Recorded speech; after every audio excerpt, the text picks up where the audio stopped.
박근혜 대통령이 지난해 정몽구 현대차 그룹 회장을 독대하는 자리에서 문화와 체육 관련 재단 설립을 위해 각각 30억 원씩 모두 60억 원을 내라고 요구한 정황이 JTBC 취재 결과 확인되었습니다.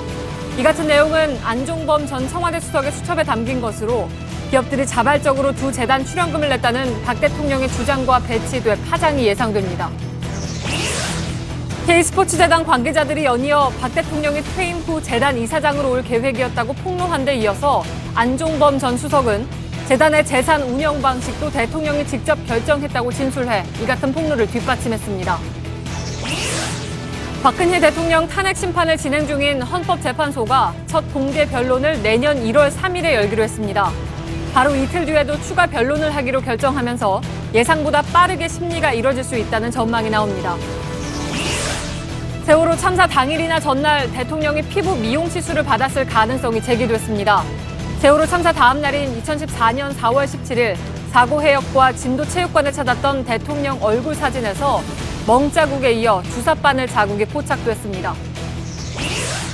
박영수 특별검사팀이 오늘 문화계 블랙리스트를 작성한 의혹을 받고 있는 정관주 전 문체부 차관을 불러 조사를 벌였습니다. 지난해 9월 뉴스룸이 단독 보도한 문화계 블랙리스트 관련 의혹이 특검 수사에서 실체를 드러낼지 주목됩니다. 김무성 전 대표와 유승민 의원을 비롯해 비주류 의원 29명이 새누리당을 탈당하고 분당을 공식 선언했습니다. 하지만 신당 추진 첫날부터 경제정책 기조를 둘러싼 내부 갈등이 조율되지 않아 나경원 의원이 합류를 미루는 등 잡음이 발생했습니다.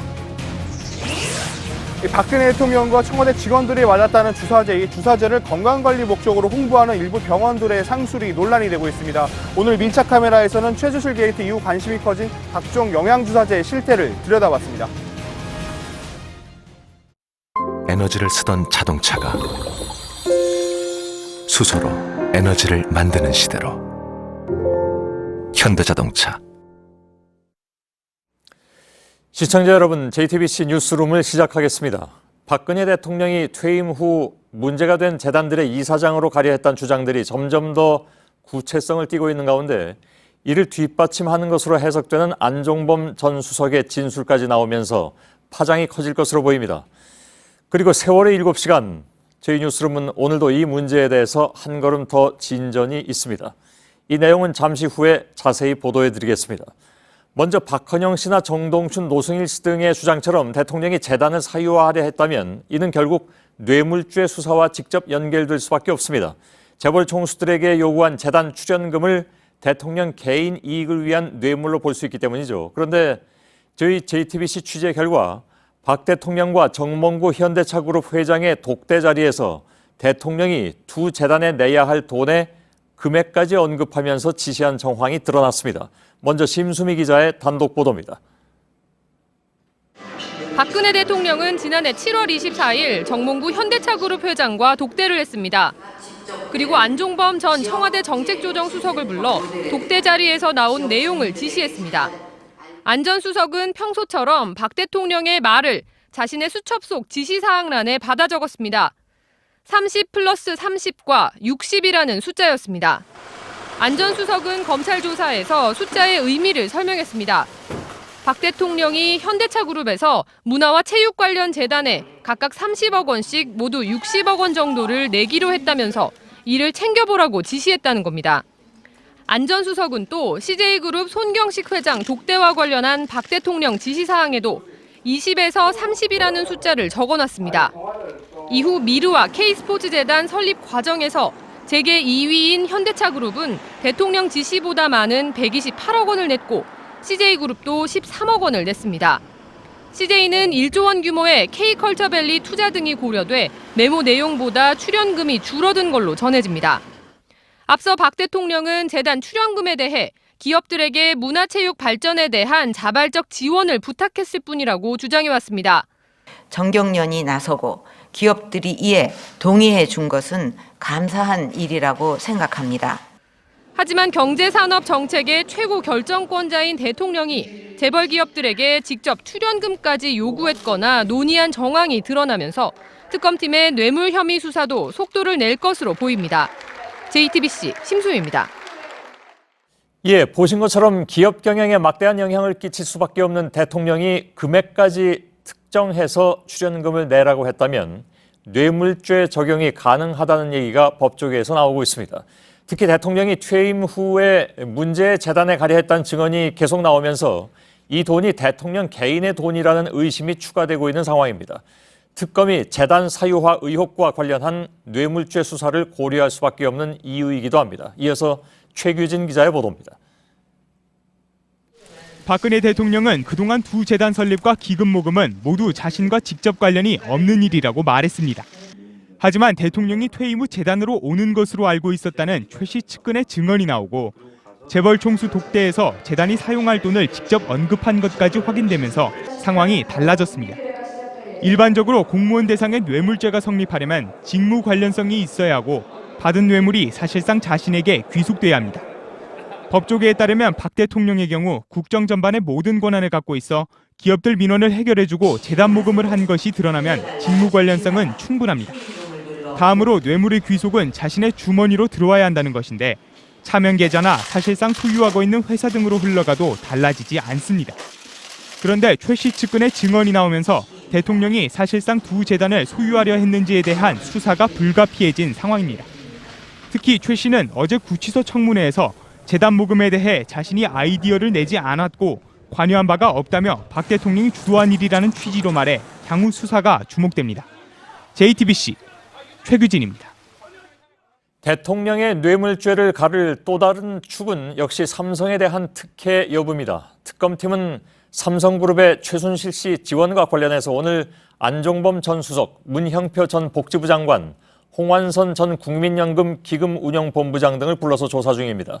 특히 안 전 수석을 빼놓고는 모두 박 대통령의 지시가 없었다고 주장하고 있지만 이 경우에 모든 걸 뒤집어 써야 할 상황, 즉 예를 들면 수천억 원의 배임 혐의를 혼자 감당해야 할 상황이 발생하기 때문에 과연 그러겠느냐 하는 것이 특검의 생각입니다. 특검 사무실을 잠깐 연결하겠습니다. 이소준 기자 나가 있습니다. 세 사람은 모두 국민연금이 손해를 무릅쓰고 삼성 계열사 합병에 찬성하는데 역할을 했다. 이런 의혹을 받고 있는 거죠. 예, 맞습니다. 이 박근혜 대통령의 지시를 안종범 전 수석이 문영표 당시 복지부 장관에게 전달을 하고 이 지시를 최종적으로 홍완선 당시 국민연금 기금운용본부장이 실행에 옮겼다라는 의혹입니다. 예, 이 세 사람을 한꺼번에 부른 이유가 있을까요? 예, 지시자로 지목된 박근혜 대통령만 빼고 당시 지시를 전달받고 그리고 실행에 옮긴 모두를 불러서 당시 상황을 재구성하는 데 이 수사의 방점이 찍혀 있습니다. 수사 상황에 따라 이 대질신문까지 염두를 해둔 걸로 보이는데요. 안 전 수석은 자신의 모든 행위가 이 박근혜 대통령의 지시에서 나왔다고 밝힌 만큼 이 박 대통령의 턱밑까지 수사가 갔다 이렇게 볼 수 있는 겁니다. 예, 근데 안 전 수석은 그렇게 진술을 했는데 문영표 전 장관과 홍 전 본부장은 그동안에 윗선의 지시는 없었다 이렇게 일관되게 부인을 해왔지 않습니까? 네, 맞습니다. 문 전 장관이 별도의 지시가 없이 이 연금공단에 영향을 행사한 게 되면은 이 직권남용 혐의의 피의자가 될 수밖에 없습니다. 홍 전 본부장도 자발적으로 이 같은 결정을 했다라면은 이 수천억 원대 배임 혐의를 혼자 떠안아야 하는 건데요. 이 때문에 어떻게든 사법 처리를 피할 수 없는 두 사람이 이 박근혜 대통령의 지시 여부든 당시의 그 상황에 대해서 진술할 수밖에 없다라는 관측도 나옵니다. 특히 특검은 윗선의 지시 여부와 무관하게 두 사람에 대한 이 구속영장 청구를 검토하고 있습니다. 예, 본인들한테는 그만큼 압박이 되는 건데. 자, 그리고 또 한 가지 문제는 문형표 전 장관이 작년에 메르스 사태에 제대로 대응하지 못해서 경질이 된 다음에 국민연금공단 이사장, 그러니까 자신이 장관으로 있던 부처의 산하기관이죠. 여기에 이사장이 된 점도 주목을 하고 있습니다. 이건 저희들이 몇 차례 문제 제기를 한 바가 있고 여기에 대한 논란이 지금 특검의 수사 대상이기도 하군요. 네, 맞습니다. 당시 인사에서의 비판 여론이 있었지만 청와대는 강행을 했습니다. 특검은 문 전 장관이 이 삼성물산과 제일모직 간 합병권을 성사시킨 대가로 이 국민연금공단 이사장 자리를 얻었다고 보고 이 부분도 수사를 하고 있습니다. 예, 이서준 기자였습니다. 특검에서 전해드렸습니다. 지금부터는 미르와 K스포츠재단이 박근혜 대통령의 퇴임 후를 위해서 설계됐다는 의혹을 집중 보도해드리겠습니다. 오늘은 이걸 뒷받침하는 진술들이 꽤 나왔습니다. 우선 어제 보신 것처럼 박헌영 K스포츠재단 과장이 뉴스룸에 출연해서 박 대통령이 퇴임 후 재단에 올 거란 얘기를 들었다 이렇게 말을 했는데요. 같은 재단의 노승일 부장은 K스포츠 재단과 미르 재단이 합쳐져서 박근혜 재단이 될 것이라고 알고 있었다. 이렇게 폭로했습니다. 이 밖에 대통령이 재단 자금 운영에도 개입했다는 정황도 나왔습니다. 이것도 매우 중요한 문제인데 먼저 김혜미 기자의 보도를 보시고 관련 의혹을 짚어나가겠습니다. 최순실 씨의 측근이었던 노승일 전 K스포츠재단 부장은 한 라디오 인터뷰에서 미르와 K스포츠재단이 통합될 것으로 알고 있었다고 말했습니다.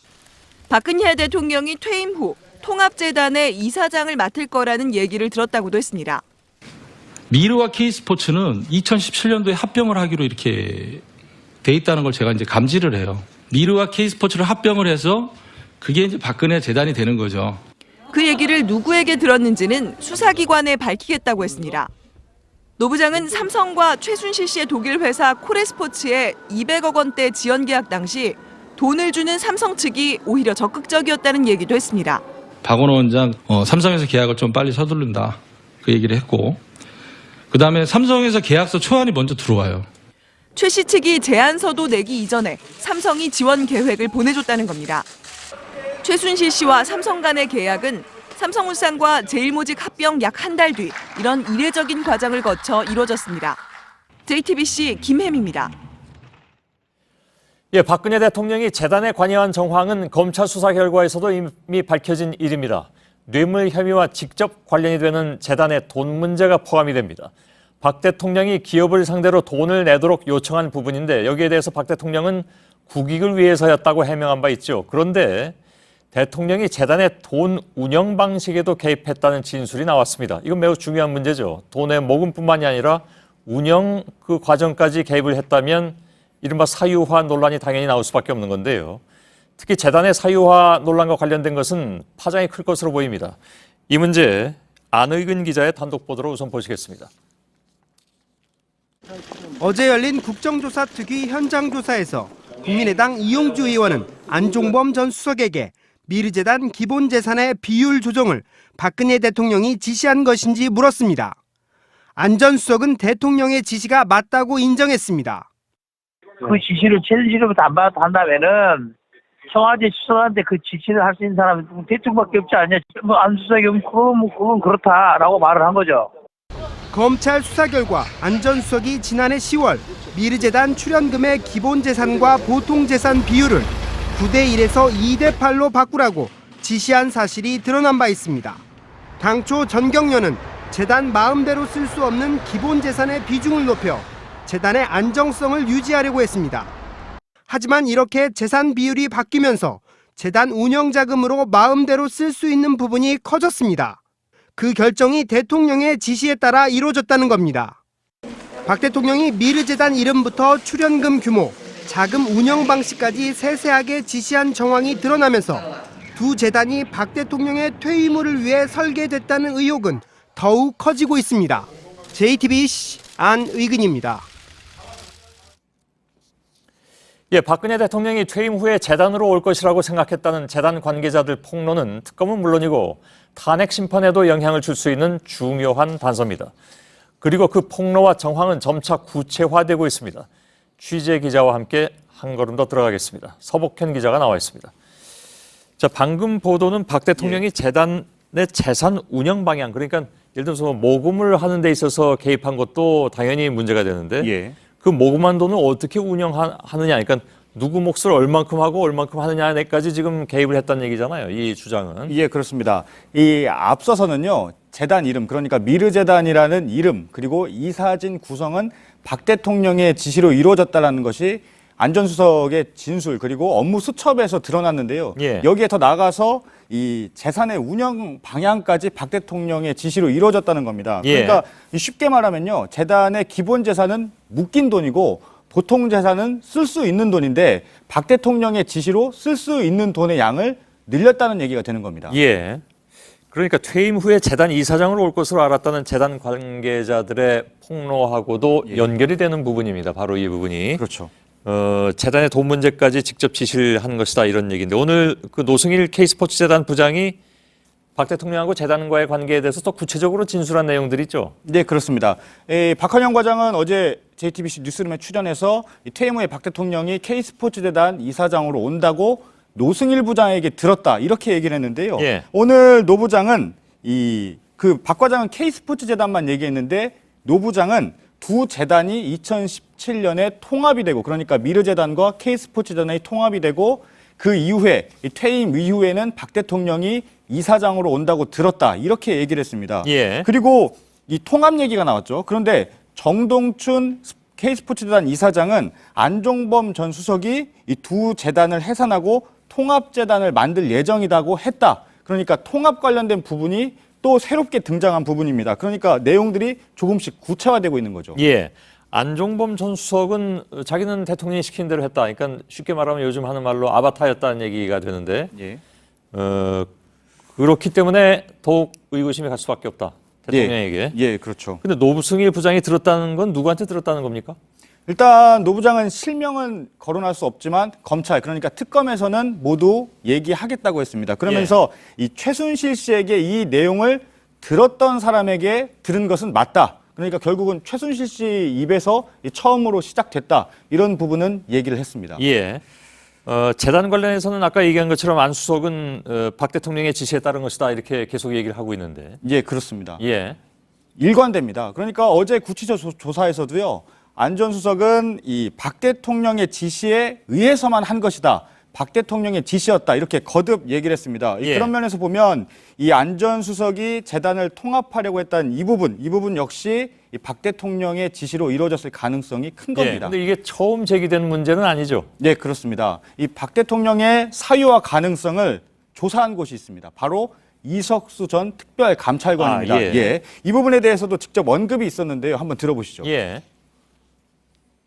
직원들한테는 실질적인 주인이 누군지 한번 알아보도록 지시를 해서 확인 작업을 진행한 바는 있었습니다. 네. 퇴임이 우려한다면은 대통령이 운영하는 재단으로 볼 성격이 있다고 판단한다는 거죠? 그럴 가능성도 배제할 수는 없다고 생각했었습니다. 네. 예, 이 부분입니다. 예, 그렇죠. 그러니까 퇴임 후에 박 대통령이 운영하는 재단이라고 생각할 수 있다. 이런 취지인 건데요. 결국 이런 부분은 7, 8월경에 실제 내사가 이루어졌었고요. 그렇기 때문에 이석수 전 특별감찰관도 이렇게 생각을 했기 때문에 지금 나오고 있는 내부 폭로, 이런 구체화된 폭로가 더 의미가 있다고 볼 수가 있습니다. 예. 이건 뭐 당연히 특검 수사에도 영향을 끼칠 것 같은데요. 네, 물론입니다. 지금 특검 수사의 핵심은 박 대통령의 뇌물죄인데요. 예. 그중에서도 이 재단 출연금의 성격을 뇌물로 볼 것이냐 이 부분이 핵심이 될 텐데 그런데 이렇게 관련 증언들이 나왔기 때문에 이 특검 수사에도 새로운 단서가 될 것으로 보이고요. 실제 이 박헌영 과장 또 노승일 부장도 특검에서 관련 내용을 진술하겠다 이렇게 밝힌 상황입니다. 예. 그리고 또 한 가지 헌법재판소의 탄핵 심판에도 역시 영향을 끼칠 것이다. 예. 이것도 당연해 보이죠. 그렇습니다. 일단 재단 관련 뇌물수수 의혹은 박 대통령의 이 중대한 탄핵 이유로 제시가 돼 있습니다. 그런데 이 박 대통령 측은 답변서에서요. 국정 수행 일환으로 공익사업이다. 사익을 추구할 생각이 없었다. 재단과 대통령 또는 최순실은 별개고 재단의 사유화는 불가능하다. 이렇게 반박을 했습니다. 그런데 이 퇴임 후에 재단 이사장 의혹은 곧바로 이 사익 추구하고 연결이 되고요. 예. 또 이 사유화하고도 연결이 되기 때문에 이 부분은 물론 입증은 돼야겠지만 향후 헌재의 탄핵 심판에도 큰 영향을 미칠 것으로 보입니다. 예, 알겠습니다. 서복현 기자였습니다. 자, 특검은 박근혜 대통령이 삼성 측에 특혜를 주었고 그 대가로 삼성이 최순실 씨에게 거액을 지원하는 이른바 삼각고리를 집중적으로 수사하고 있습니다. 저희 뉴스룸은 이런 정황을 뒷받침하는 삼성 내부 자료도 단독으로 전해드린 바가 있죠. 이번엔 독일에 가 있는 저희 취재진이 최순실 씨 법률 대리인으로부터 바로 이 삼각고리 의혹에 대해서 증언을 들었습니다. 먼저 이 내용을 살펴보고 오늘 특검이 인터폴에 적색 수배를 요청한 최 씨의 딸 정유라 씨의 행방도 역시 좀 들어보도록 하겠습니다. 독일 프랑크푸르트에 가 있는 이가혁 기자를 연결해 보겠습니다. 자, 이 기자, 우선 최순실 씨 법률 대리인이 최 씨의 독일 사업에 상당히 깊숙이 관여한 인물이죠. 네, 박승관 변호사는 독일 교민 2세로 독일어는 물론이고 한국어도 유창해서 이곳에서 한국인이 업무를 할 때 법적인 부분을 많이 대리해주는 역할을 했다고 합니다. 최순실 씨의 독일 내 회사에도 상당히 관여를 많이 했는데요. 비덱스포츠의 전신인 코레스포츠 그리고 WK 독일 법인의 설립에도 관여했습니다. 지금도 WK 독일 법인의 청산 절차를 담당하고 있기도 합니다. 예. 그리고 무엇보다도 지난해 8월 코레스포츠가 삼성전자로부터 스포츠 컨설팅 명목으로 220억 원대로 추정되는 지원 계약을 맺은 그 장본인이기도 합니다. 예, 우리 특검도 집중 수사 중인 바로 그 계약건인데 박 변호사가 어떤 얘기를 하던가요? 네, 크리스마스 연휴기 때문에 이곳 현지 교민들의 연말 모임에서야 박 변호사를 만날 수 있었습니다. 신생 회사인 최순실 씨의 회사가 어떻게 큰 삼성전자라는 회사로부터 거액을 받는 계약을 맺을 수 있었느냐라고 물었더니 박 변호사는 당연히 사전에 뭔가 있었을 것이라고 말했습니다. 그 구체적인 내용을 직접 들어보시겠습니다. 예. 그 전에 뭐가 있었겠죠, 당연히. 왜냐하면 새로 신청했는 회사 당장 없었으면 그 전에 그러면 당연히 그런 계약이 없었겠죠. 근데 그 목표로 그 회사도 아마 만들었지 않았을까. 삼성 쪽에서도 그거를 뭐 어떻게 실제적으로 후원하고 했는지는 그거는 삼성이 더 잘 알겠죠, 우선적으로. 예, 잘 들었습니다. 박 변호사가 사전 작업 등을 인정하는 발언을 한 것으로도 보이는데 삼성이 더 잘 알겠죠라고 말한 대목은 이건 어떻게 해석을 해야 할까요? 네, 박 변호사는 그동안 국내에서 온 취재진을 피하진 않았습니다. 그러나 줄곧 계약서상에 법적인 문제는 없다라고 주장을 해왔는데요. 저희 취재진에게도 공식적으로 보면 계약서 자체가 문제되지는 않는다고 말했습니다. 그러니까 자신이 대리한 그 법적인 부분은 문제가 없고 다만 지금 한국에서 문제가 되는 그리고 특검이 집중적으로 보고 있는 박 대통령, 삼성, 최순실 이 삼각고리에 대한 부분은 본인과 무관하다는 주장을 펼치는 겁니다. 예. 자, 정유라 씨가 어디 있는가에 대해서도 좀 짚어보죠. 혹시 확인되는 게 좀 있습니까? 네, 여전히 행방은 오리무중입니다. 더 이상 교민들의 목격담도 들리지 않고 있는데요. 어제부터는 오히려 조만간 정 씨가 귀국하지 않겠느냐 이런 추측이 많이 나오고 있습니다. 마침 한국 시각으로 오늘 낮에 특검이 정유라 씨를 국내로 데려오기 위해서 경찰청을 통해 인터폴에 적색 수배를 요청한 사실이 발표되면서 이곳 교민사회에서도 정 씨의 자진 귀국 또는 도피를 지속하는 이 두 가지를 놓고 촉각을 곤두세우는 분위기입니다. 예. 자, 독일 프랑크푸르트에서 이가혁 기자가 전해드렸습니다. 자, 지금부터는 저희 뉴스룸이 지속적으로 접근하고 있는 세월호 7시간에 대한 문제입니다. 왜 이렇게 지속적으로 접근하냐에 대해서는 더 이상 설명드리지 않아도 될 것 같습니다. 자, 어제 열린 구치소 현장 청문회에서 정호성 전 부속비서관이 세월호 참사 당일 대통령의 행적에 대해서 입을 처음으로 열었죠. 당일 대통령은 관저에 머물렀고 매우 피곤해했다라는 것이었습니다. 하지만 그날 관저에 누가 있었는지에 대해서는 대통령의 사생활이라 말할 수 없다고 얘기했습니다. 결국 세월호 7시간의 의혹은 대통령 스스로 밝혀야 하는 이른바 사생활이 돼버렸습니다. 그동안 저희 취재진은 청와대나 대통령 입장과는 별도로 세월호 7시간 의혹과 관련해서 당시 자료와 정황을 분석해서 추적해왔습니다. 그 과정에서 세월호 참사 닷새 후인 4월 21일 대통령 얼굴 사진에서 피부 미용 시술 흔적을 발견했고 이것을 지난주에 저희가 보도를 해드렸습니다. 그런데 취재진이 대통령 사진을 추가로 분석을 해본 결과 세월호 참사 바로 다음 날인 17일 사진에서도 21일과 같은 그런 똑같은 부위에 동일한 자국이 있는 것으로 확인이 됐습니다. 지난번에 보도해드렸던 17일의 사진은 멍자국만이 보였지만 이번에 새로 발견된 것은 21일에 보였던 주사바늘 자국이 17일에도 발견됐다는 것입니다. 즉, 만일 시술이 실제로 있었다면 바로 전날인 참사 당일이었을 가능성이 높다는 것이기도 합니다. 윤세민아 기자의 단독 보도부터 보시겠습니다. 세월호 참사 하루 전인 2014년 4월 15일 오전에 열린 국무회의. 그리고 엿새 뒤인 21일 수석 비서관 회의. 박근혜 대통령 얼굴 왼쪽 턱에서 15일에는 보이지 않던 주삿바늘과 멍자국이 21일 사진에 나타납니다. 사진을 분석한 성형외과 전문의들은 미용시술 자국이라고 입을 모았습니다.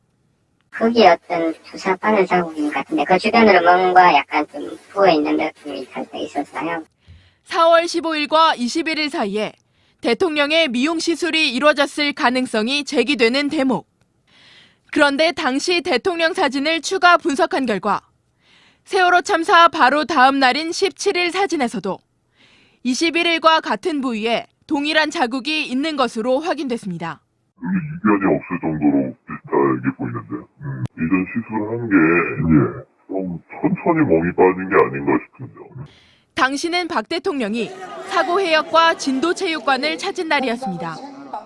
마지막 한 분까지 구조될 수 있도록 최선을 다하겠습니다.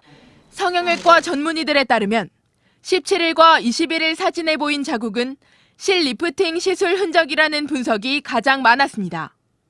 이거는 밑에서 이렇게 살짝 붉어져 있던 실이 피부를 뚫고 나온 거라고 봐야죠. 실수술일 가능성이 높다라고 보통 얘기하실 거예요, 아마. 청와대에 따르면 4월 17일 대통령이 진도를 향해 성남공항을 출발한 시각은 오전 9시 35분. 4월 15일 사진에서 보이지 않던 자국이 17일에 발견된 만큼 세월호 참사 당일 또는 그 전날에 해당 시술이 이루어졌을 가능성이 제기됩니다. 이에 대해 청와대 관계자는 세월호 당일 어떤 시술을 받았다는 건 있을 수 없는 일이라고 밝혔습니다. JTBC 윤세민입니다. 자, 그렇다면 박 대통령은 세월호 참사 당일 무엇을 하고 지냈는지 되짚어볼 수밖에 없습니다. 많은 사람들이 아직까지도 모르는 부분들이죠. 대통령을 지근거리에서 보좌했던 정호성 당시 제1부속비서관은 어제 국정조사 특위위원들에게 세월호 참사 당일 오후 2시 후반 넘어서야 대통령을 처음으로 봤다고 말했습니다. 핵심 증인들의 발언을 보면 참사 당일 청와대가 과연 뭘 했는지 의문만 자꾸 커지는 상황입니다. 윤서령 기자의 보도입니다. 세월호 참사 당일 오전 10시쯤 당시 김장수 국가안보실장은 세월호 침몰에 관한 첫 서면 보고서를 대통령에게 보냅니다. 같은 보고서 2개가 각각 집무실과 관저로 보내집니다. 대통령이 어디 있는지 정확히 몰랐기 때문입니다. 어디 있는지 확인 자체가 안 되기 때문에 양쪽 보는 거 아닙니까? 그렇습니다. 정호성 전 비서관이 대통령을 만났다고 말한 오후 2시 후반까지 청와대 정무수석실과 국가안보실에서 세월호와 관련해 모두 9번의 서면 보고가 올라갑니다. 당시 관저는 안봉근 비서관이 담당했지만 정호성 전 비서관은 어제 현장 조사에서 관저에서 누가 보고서를 전달했는지에 대해 안전비서관은 아니다, 잘 모른다고 말했습니다. 당시 침몰한 배에서 300여 명이 구조되지 못한 상황인데 대통령의 정확한 소재도 서면 보고서가 제대로 전달됐는지도 확인이 안 됐습니다.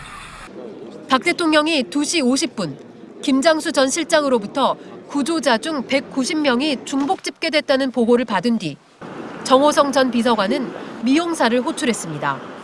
정 전 비서관은 어제 현장 조사에서 대통령이 나가실 수 있으니 미용사에게 들어오라는 연락을 미리 했다고 말했습니다. JTBC 윤서령입니다.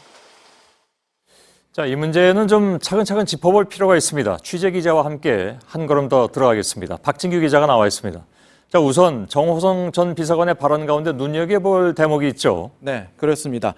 먼저 대통령 일정과 관련한 대목입니다. 2014년 4월 16일 앞뒤로는 박 대통령의 일정이 빽빽했는데 유독 그날만 일정이 비어 있었다고 증언을 했습니다. 예. 그리고 당시 대통령이 관저에 있었다고 밝혔는데 누가 있었는지에 대해선 대통령의 사생활이라 말할 수 없다, 이렇게 말을 한 겁니다. 특히 대통령의 멍 자국 존재와 미용 시술 등에 대해선 알고 있었는지 여부에 대해선 단순하게 대답할 수 없다는 취지로 말을 했습니다. 예. 좀 애매모호한 그런 답들입니다. 네. 사생활이라 말할 수 없다.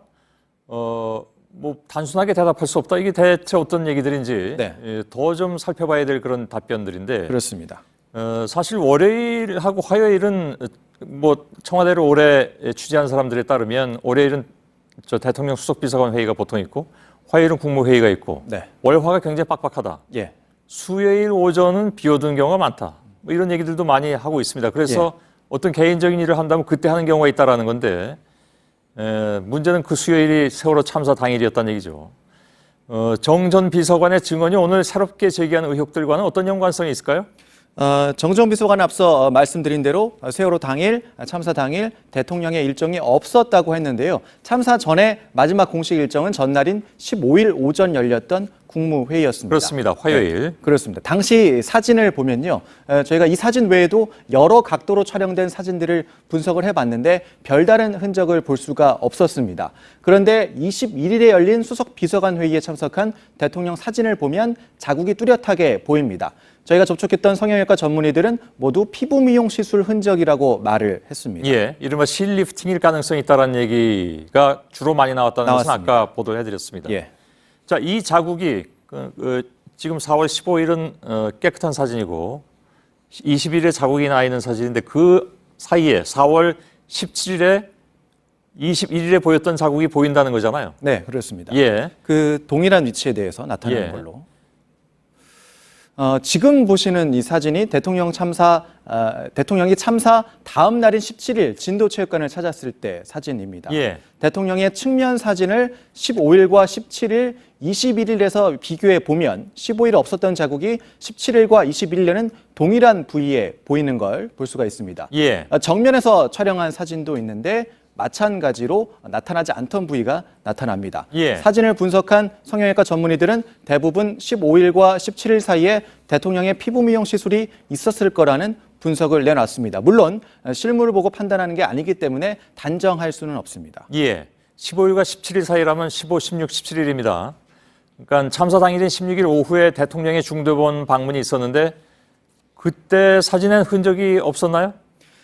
당시 청와대 사진 출입기자단 공식 사진을 봤는데 이게 6장뿐입니다. 또 예. 찍은 거리가 멀어서 분석이 어려웠고 각도도 또 달라서 동일한 자국을 발견하진 못했습니다. 물론 참사 당일 오후까지 시술을 안 했을 가능성도 사진으로 본다면 배제할 수는 없습니다. 하지만 세월호 참사 당일 저녁에 시술을 한다는 게 상식적으로는 납득하기가 어렵습니다. 예. 그래서 또 물어봤는데 전문가들은 실리프팅과 같은 피부 시술을 했을 때 직후에는 흔적이 크게 보이지 않다가 나중에 나타날 수 있다 이런 분석도 제기를 했는데요. 예. 한번 들어보겠습니다.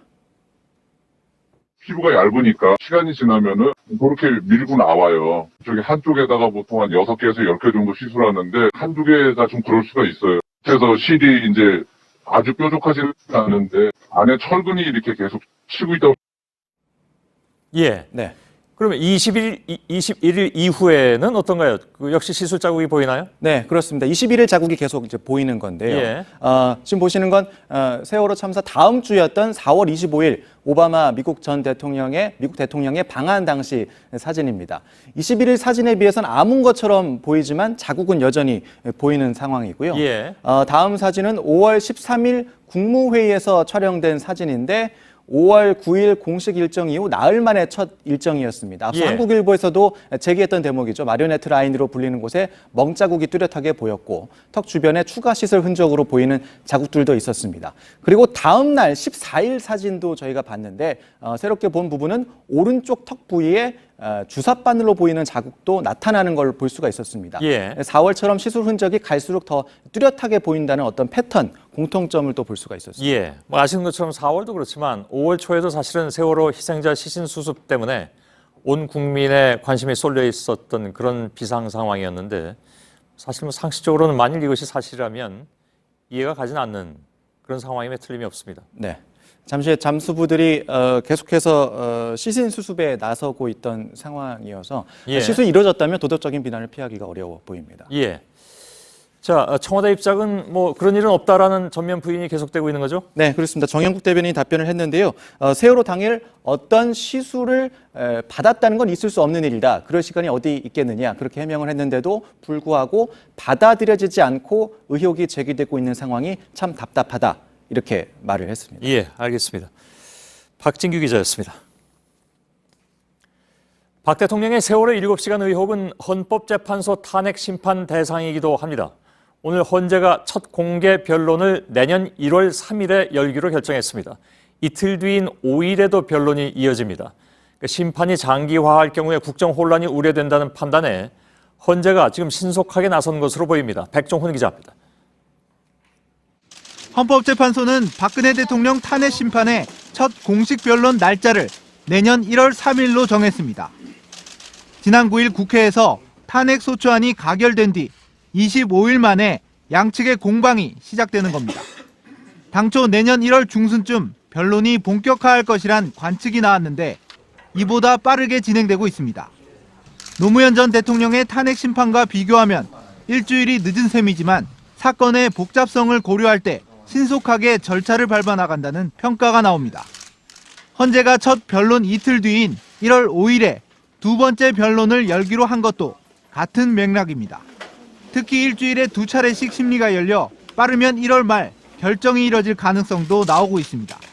다만 양측의 법리 공방이 치열할 전망이어서 최종 결정 시점은 재판 과정에 따라 달라질 것으로 보입니다. JTBC 백종훈입니다.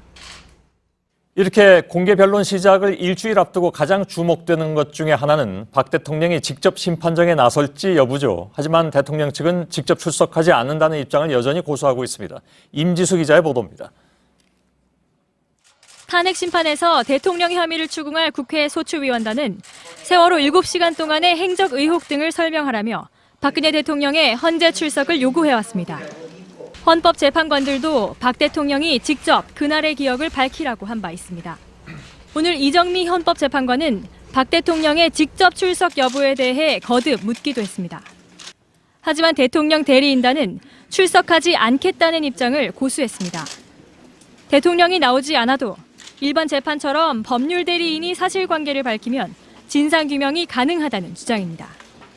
그러나 국회 소추위원단은 대통령이 모든 혐의를 부인할 뿐더러 대통령 본인만 알고 있는 내용이 많아 신문을 하는 절차가 필요하다고 맞섰습니다. 오늘 대통령 측은 지난주 재판부가 요구한 시간대별 세월호 7시간 행적도 나중에 제출하겠다고 미뤘습니다. 또 검찰의 공소 내용을 사실로 인정할 수 없다며 문화체육관광부나 재단 출연 대기업 등의 사실관계 확인 요청을 하겠다고 밝혔습니다. 대통령 측이 심판 절차를 지연시키려 한다는 지적이 계속 나오고 있습니다. JTBC 임지수입니다.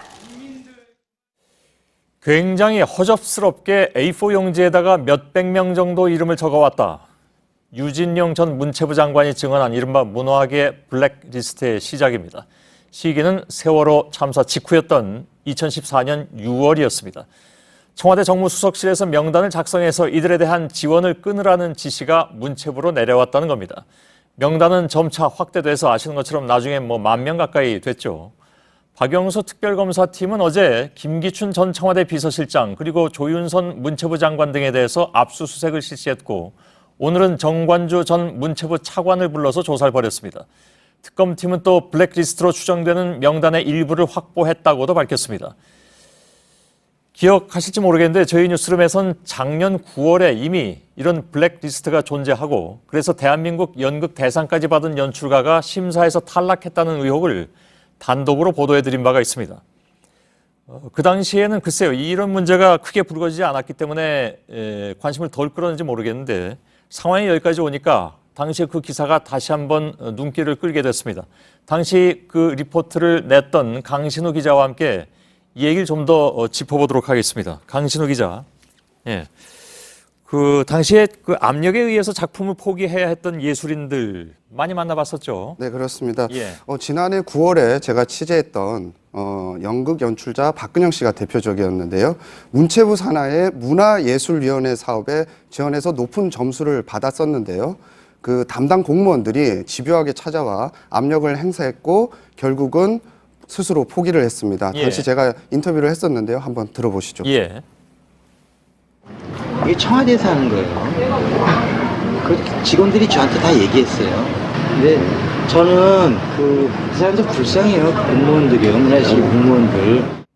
네, 당시 선정됐던 작품이 문제가 된 게 아니고 그 전에 박근영 씨가 했던 개구리라는 연극이 문제가 됐습니다. 여기에 수척공주와 시험 컨닝이라는 그 대사가 나오는데 각각 박근혜 대통령과 국정원 대선 개입을 빗댔다라는 지적을 받았습니다. 예.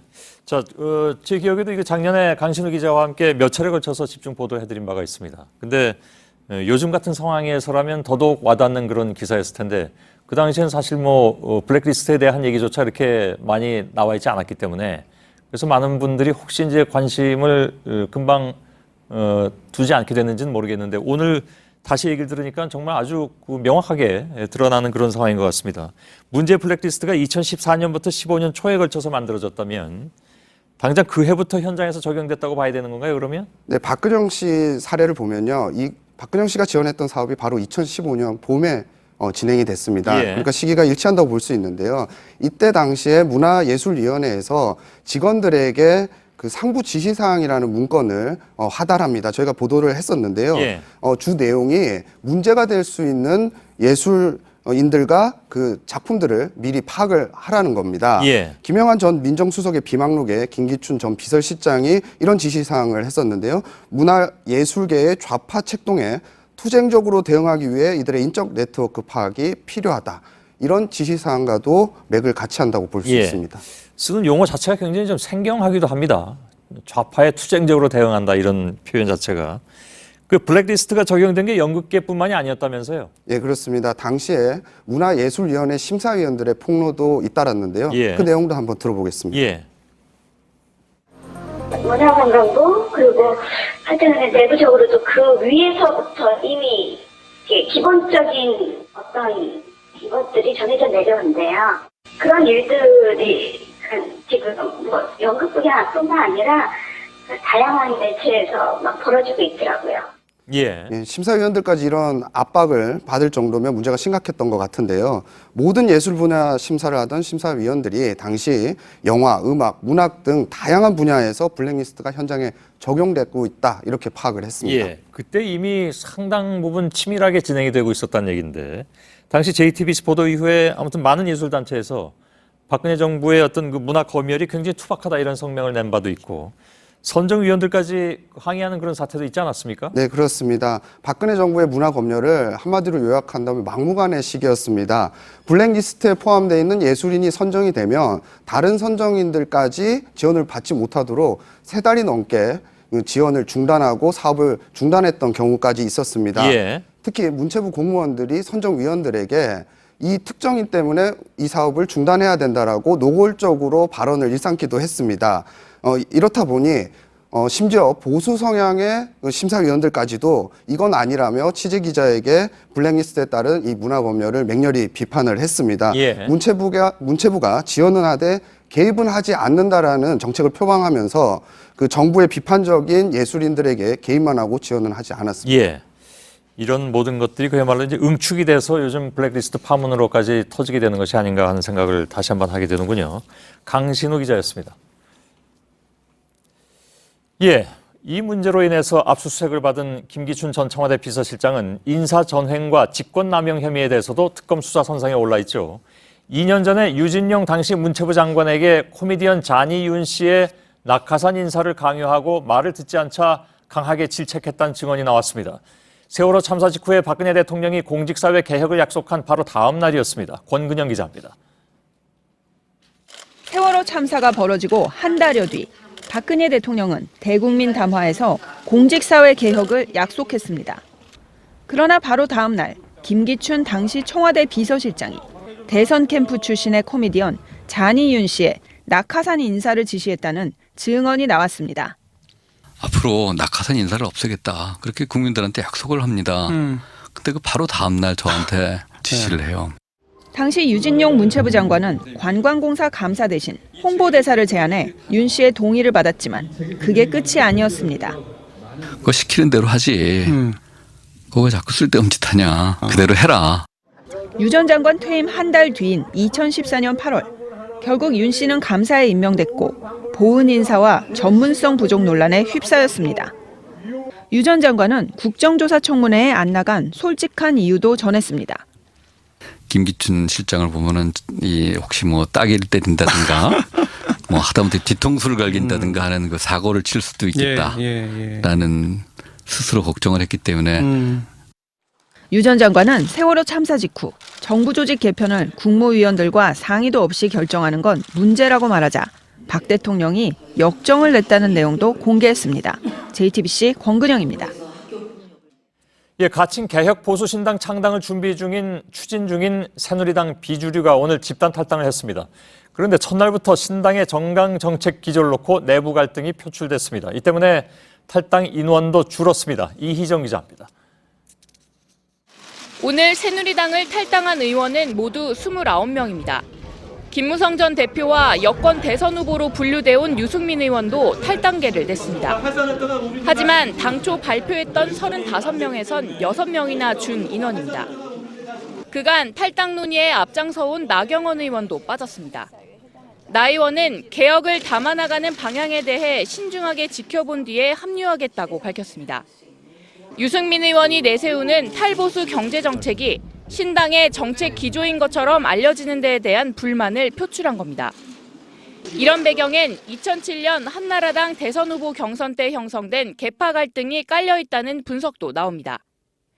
나 의원은 당시 기준으로 비박계, 역시 탈당을 미룬 심재철, 박순자 의원 등도 비박, 그중에서도 친이명박계 출신입니다.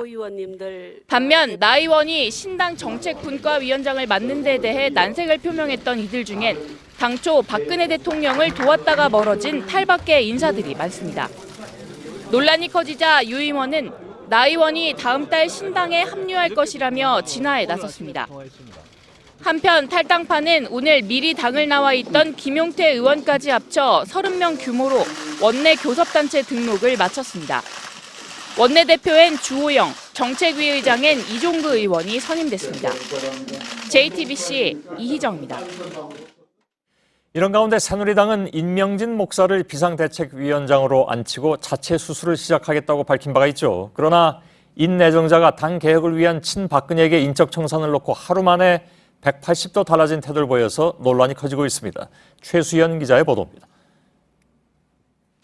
어제는 친박계 인적 청산을 강조했던 임명진 내정자.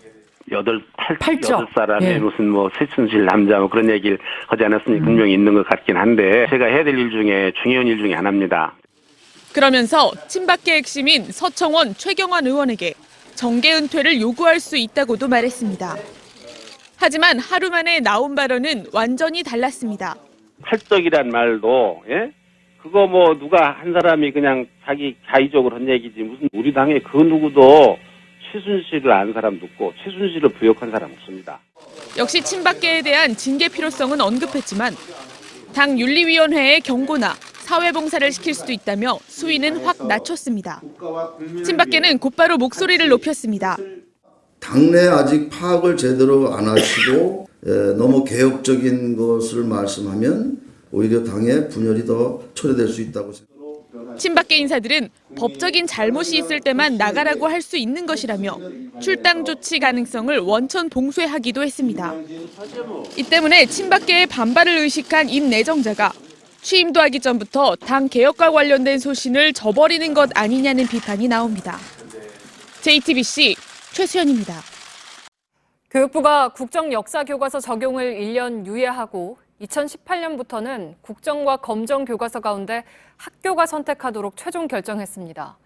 내년부터 적용하겠다는 계획에선 한 발 물러났지만 국정교과서는 계속 추진하겠다는 겁니다. 먼저 홍지유 기자입니다.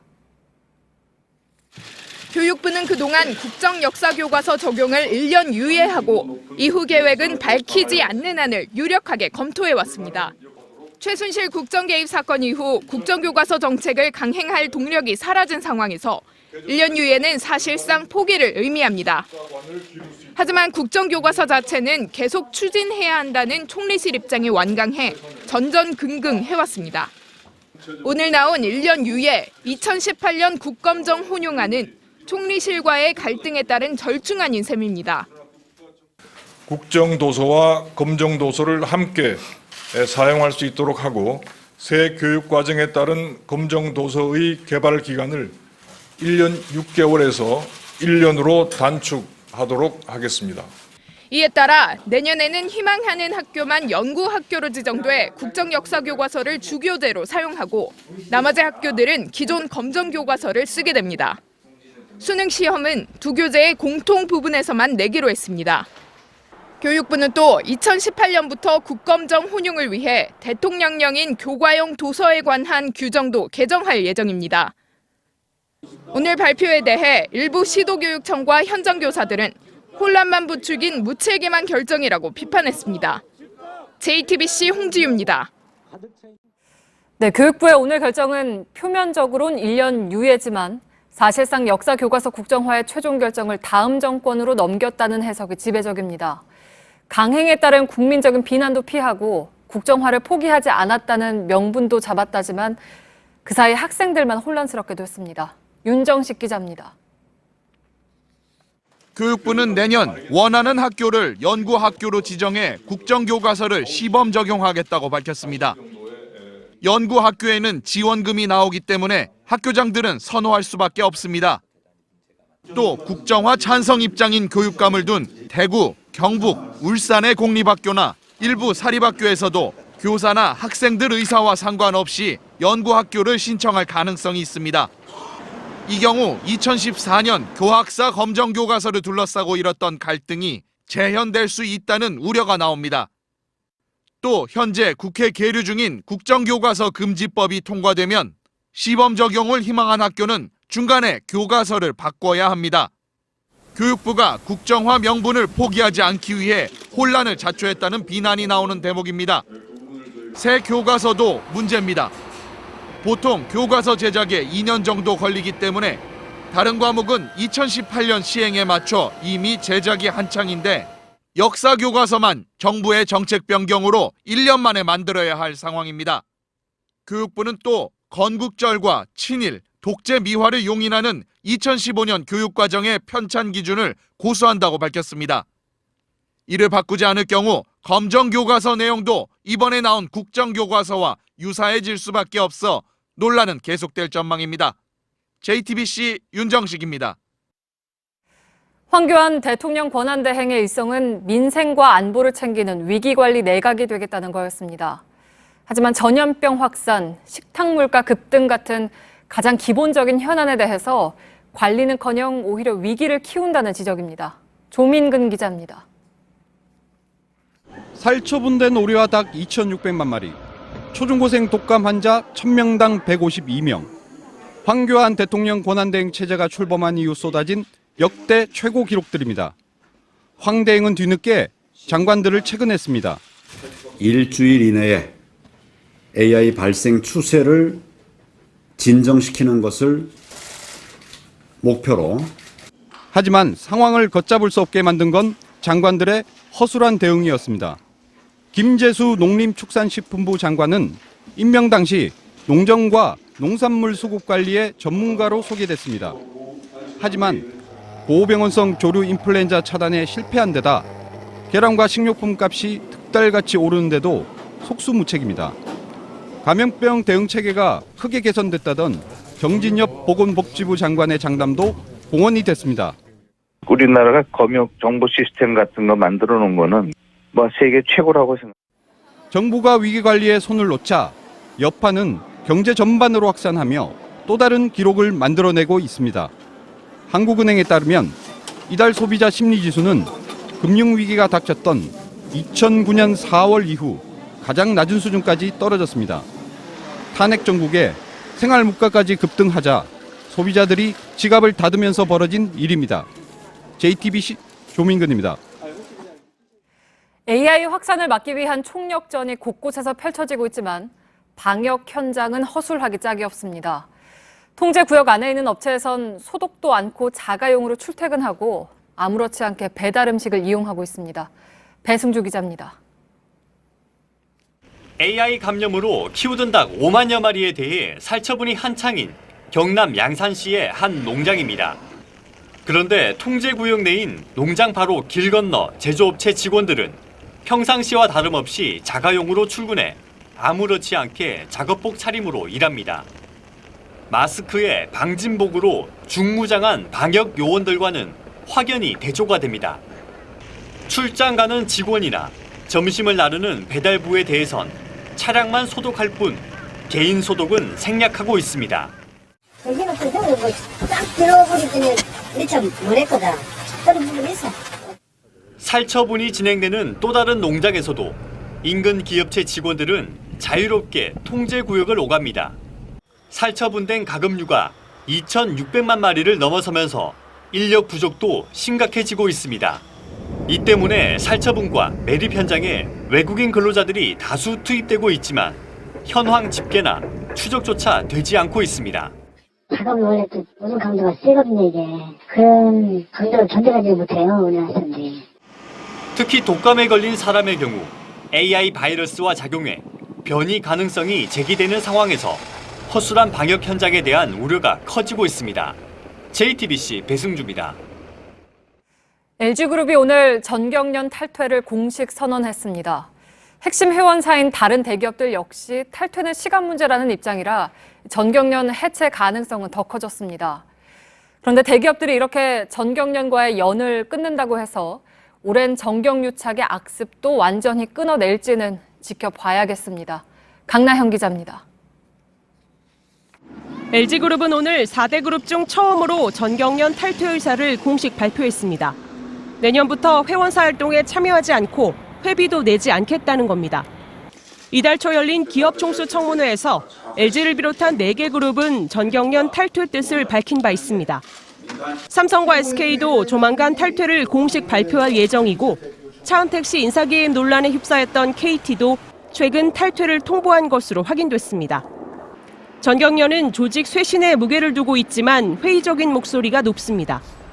삼성과 LG, SK 세 곳만 해도 전경련 한 해 예산의 절반 이상을 책임진 핵심 회원이라 이들이 나가면 조직 운영에 큰 타격을 입을 수밖에 없습니다. 기업들이 정경유착의 상징이 된 전경련과 거리를 두려는 의지가 강한 상황에서 전경련이 설득력 있는 쇄신 방안을 내놓지 못한 점도 한계로 꼽힙니다. 전경련이 해체된다 해도 정경유착의 뿌리를 뽑기엔 역부족입니다. 이번 국정농단 사태를 통해 드러난 정권과의 부당 거래와 이를 통한 사익 추구 정황에 대해 개별 기업 역시 납득할 만한 책임을 지고 강도 높은 쇄신안을 마련해야 한다는 지적입니다. JTBC 강나현입니다. 네, 오늘 강원도 산간 지역을 중심으로 40cm가 넘는 눈이 내렸습니다. 오늘 밤까지 최대 10cm가 더 올 수 있고 강추위로 내린 눈이 얼어붙을 것으로 보입니다. 강원도 설악산 미시령에 나가 있는 취재기자 연결하죠. 정원석 기자, 이 화면으로 보기에 눈이 상당히 많이 쌓인 것 같은데 도로가 통제된 곳들도 있죠? 네, 저는 강원도 고성군의 미시령 휴게소 뒤편에 있는 미시령 옛길 입구에 나와 있습니다. 길 입구엔 이렇게 노란색 차단막이 내려와서 출입을 통제하고 있는데요. 도로 곳곳에 눈이 많이 쌓여 있지만 아직 제설 작업이 되지 않았기 때문에 차가 지나다닐 수는 없는 상황입니다. 이렇게 도로 옆으로 가보면요. 발이 발목 깊이 이상으로 푹푹 빠지기도 하고 또 나뭇가지는 눈무게를 이기지 못하고 이렇게 축 처진 모습도 볼 수 있습니다. 오늘 이곳 미시령에는 37cm의 폭설이 내렸고 인근 진부령에는 47cm의 눈이 내려서 최대 적설량을 기록했습니다. 그리고 또 인근의 강릉이라든지 양양, 속초 등 그 영동의 도시에도 10cm가 넘는 눈이 내렸습니다. 네, 그런데 보기에 지금은 눈이 많이 오는 것 같지는 않은데요. 지금 곳곳의 교통 상황은 그럼 어떻습니까? 네, 제가 오늘 오후 3시에 서울에서 출발을 해서 이곳 미시령에 6시에 도착했습니다. 특보가 발령됐던 인제를 지나기 시작하면서부터 눈발이 날리는 모습을 볼 수 있었는데요. 도로 곳곳에서 제설차들이 제설 작업을 하는 모습도 종종 목격할 수 있었습니다. 일단 고속도로나 주요 도로는 눈이 잘 치워진 상황이라 사실 통행에는 큰 불편함은 없었지만 이곳처럼 산간 지역 도로는 여전히 곳곳에서 통제되고 있는 상황입니다. 또 눈이 녹아 노면 자체가 미끄러운 상황이기 때문에 차들이 비상등을 켜고 속도를 낮춰서 달리는 모습도 볼 수 있었습니다. 해가 지면서 대부분 지역에서는 눈발이 많이 약해졌기 때문에 조금 전 오후 7시쯤 대설특보는 모두 해제됐습니다. 하지만 기상청은 일부 지역에선 오늘 밤사이 10cm의 눈이 더 내릴 수 있다고 예보했는데요. 특히 내일 아침에 찬바람이 강하게 불면서 기온이 영하 10도 안팎으로 떨어질 수 있기 때문에 도로가 얼어붙을 수 있어 주의가 필요합니다. 네, 강원도 설악산 미시령에서 정원석 기자가 전해드렸습니다.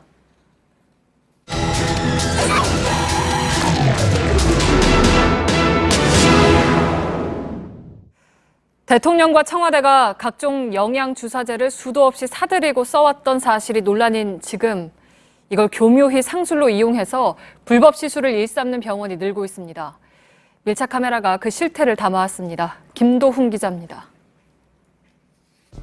온라인에선 태반주사나 배곡주사, 마늘주사와 감초주사 등 각종 영양주사제의 효능을 광고하는 문구를 쉽게 찾아볼 수 있습니다. 전국 성형외과 피부과의 절반 가까이가 몰렸다는 강남역 한복판입니다. 병원들이 제작한 홍보 문구를 보면요, 주로 영양주사가 피로회복과 피부미용 그리고 노화 방지에 큰 효과가 있다고 강조하고 있는데요. 어떤 방식으로 처치가 이루어지고 있는지 직접 한번 확인해 보겠습니다. 점심시간 병원에 들어선 한 남성이 영양주사제에 관심을 보이자 설명이 시작됩니다. 감초, 면역정지, 항암과 만성피로, 마늘, 부채피로, 근육도, 신세렐라는 체질 개선. 그게 통합돼요. 곧바로 시술이 시작됩니다.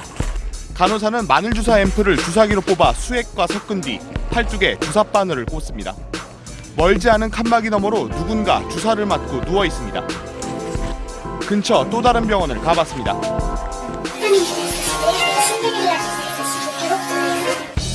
마늘 주사를 맞겠다고 하자 다른 질문도 없이 결제를 요구합니다. 이번에도 곧바로 주사실로 안내한 뒤 간호사가 주사를 놓습니다.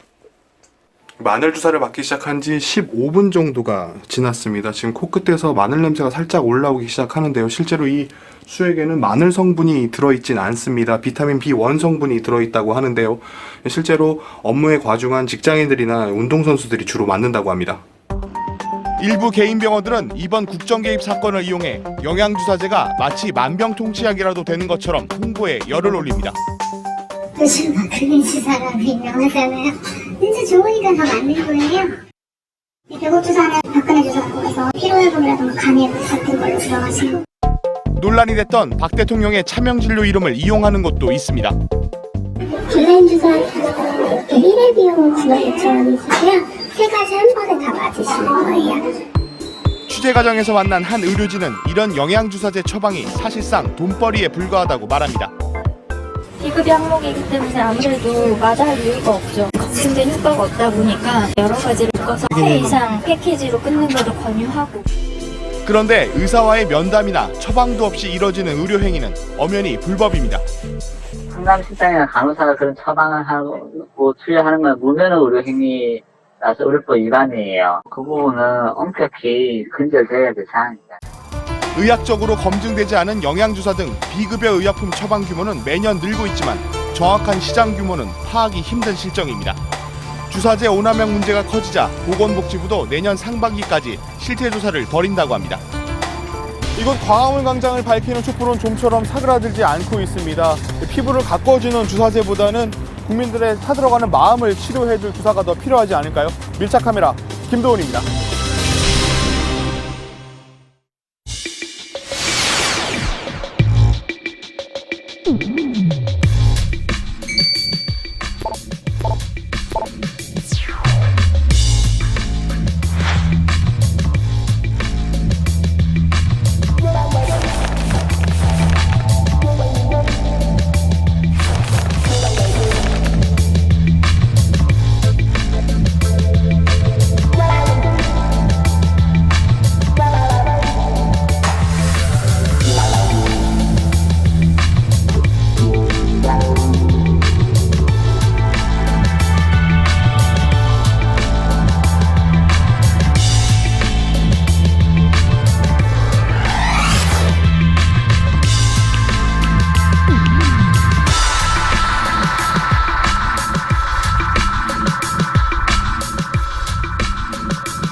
뉴스룸의 앵커 브리핑을 시작하겠습니다.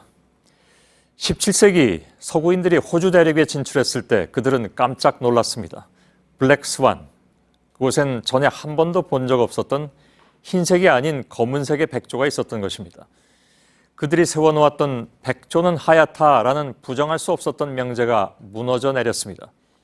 그래서 서구인들은 매우 예외적이거나 충격적인 사건이 발생했을 때 블랙스완이라는 용어를 사용하기 시작했다고 하죠. 그러나 사실 블랙, 즉 검은 빛이 던져주는 이미지는 단지 예외적이거나 충격적이라는 것에 그치지 않습니다. 그것은 예를 들면 다수로부터 격리된, 바람직하지 않은 등의 의미로 확장됐죠. 이른바 블랙리스트, 무려 9,473명에 이른다는 검은색의 문화예술인들. 그들은 예외적이고 충격적이며 바람직하지 않은 존재들인가? 그러나 그들의 반응은 예상과 달랐습니다. 내 이름이 없을까 조마조마했는데 다행이다. 내 이름은 왜 없나? 의문의 일패.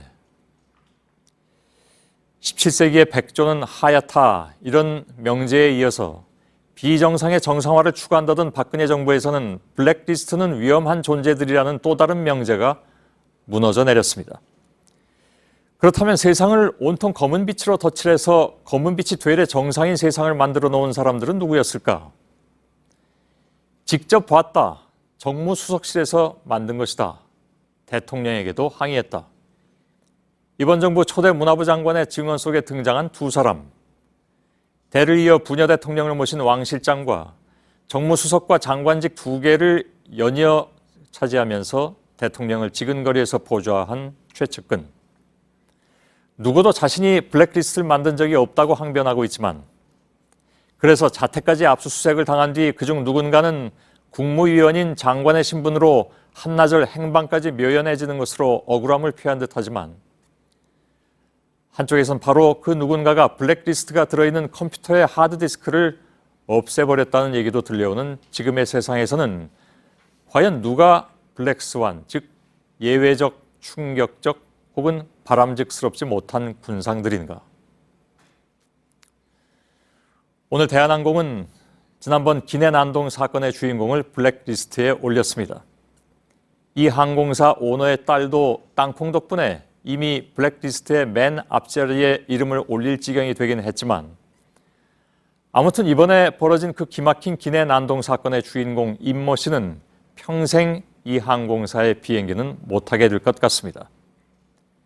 그러고 보니까 블랙리스트란 말은 이런 경우에야말로 가장 걸맞은 것이 아닐까.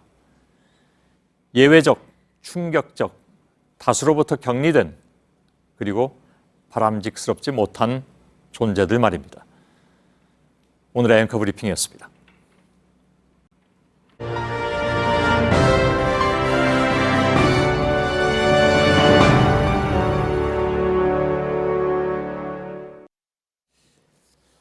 일부에서 맨 앞에 전해드린 것처럼 박근혜 대통령이 미르와 K스포츠재단을 사유화하려 했다는 정황을 뒷받침하는 증언들이 잇따르고 있습니다. 그리고 좀 더 구체화되는 그런 상황이죠.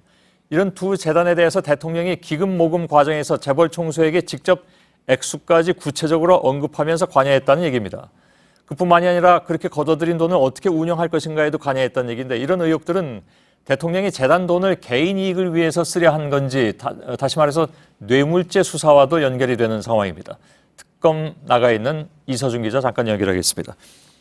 자, 이서준 기자, 박 대통령이 기업별로 액수를 정해주기까지 한 정황을 전해드렸지 않습니까? 일부에서. 특검도 이 부분을 좀 관심 있게 보고 있는 거죠. 네, 맞습니다. 국정조사 청문회에서도 재벌 총수들이 그렇게 얘기한 적이 있습니다. 자발적으로 낸 돈이 아니라는 건데요. 특검 관계자도 액수까지 지정해서 돈을 받아냈다는 점에서 재질이 나쁘다 이렇게 얘기를 하기도 했습니다. 예.